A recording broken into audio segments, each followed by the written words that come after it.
Over the past 30 days, I've been doing this self-isolation, and today is only day 4, but I've only been documenting the positive effects that I've been given, but you'd be a fool to think that there's no challenge behind this 30-day isolation.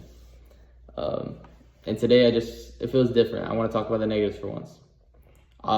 Isolation is not just peace and progress. It's not peace and the progress.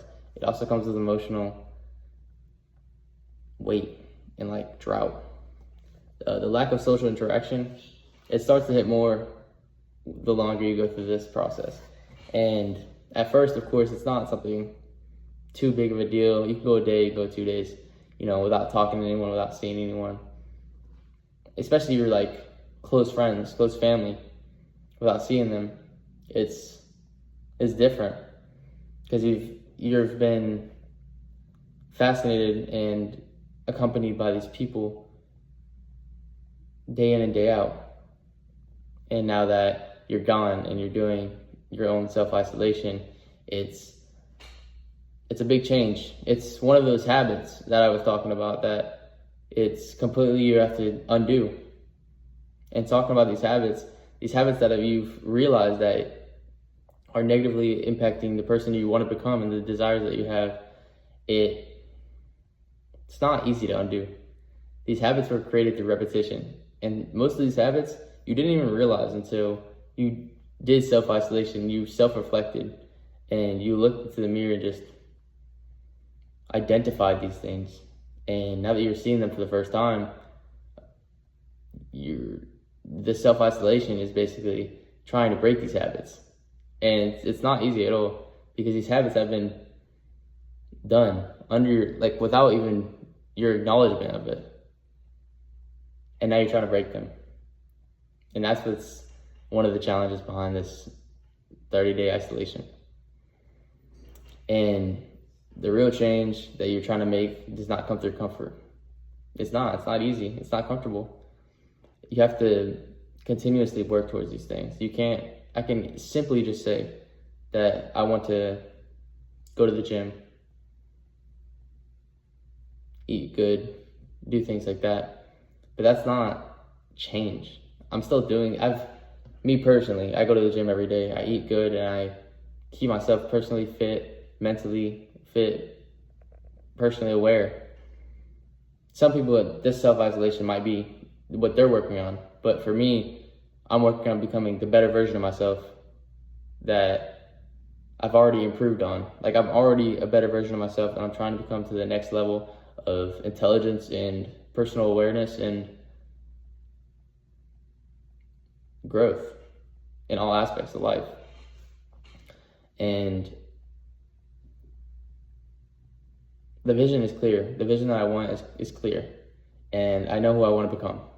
But this self-isolation does make me realize that the social interactions that I had were part of my fuel, because I would work hard so that I could see my friends.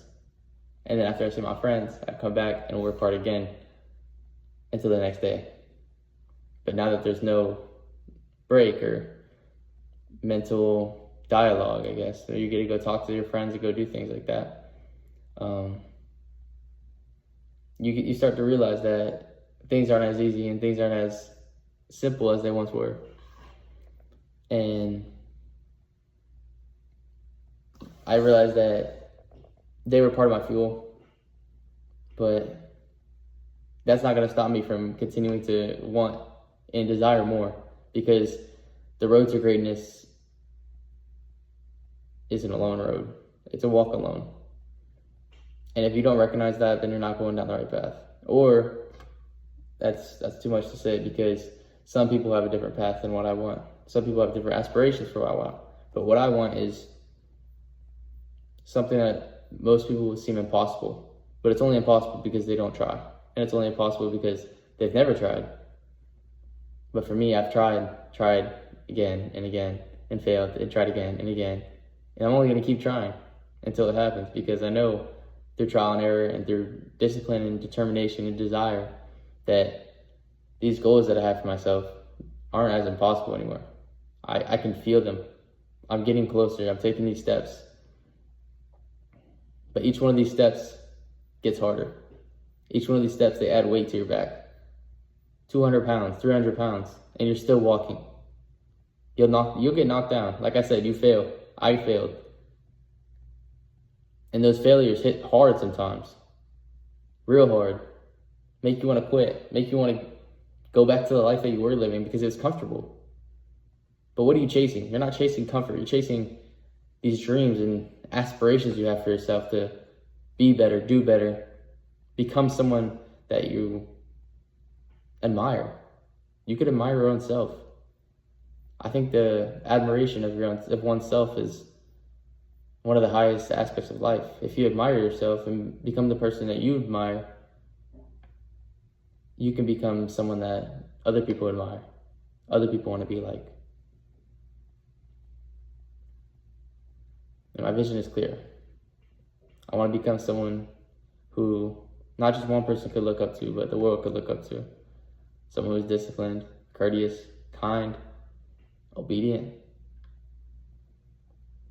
selflessness. Someone who works hard so that the people around them can feed on their fruit. Give to others just so they don't have to go through what I went through. That's part of being a man. You have to win your own battles so that the people around you could live the comfortable life. Live the life they would love to live. And I'm happy with that. I'm fine with that. I'm fine with winning their battles. I'm fine with putting in the extra work. Not everyone is like that, and I understand that. And that's why I'll understand that you'll never understand. Because this life I want to live it's heavy. It's treacherous. It's something that most people can't do. And I've understood that.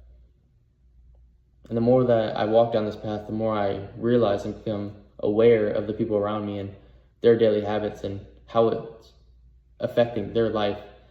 But they're too unaware of their own habits that they allow them to happen. And they don't see that it is what's affecting their greatness, their potential. I believe everyone's potential is limitless, but it's only limited by the actions you make and the habits you have. And my goal for this self-isolation is to break those habits that are limiting me, because I'm not perfect. I would never say I'm perfect, because I'm not. Not a single person is perfect. But I'm trying to become that person that I want to be, and the perfect man I have installed inside my head. I want to be that person. But it's only going to happen through time, repetition, and discipline.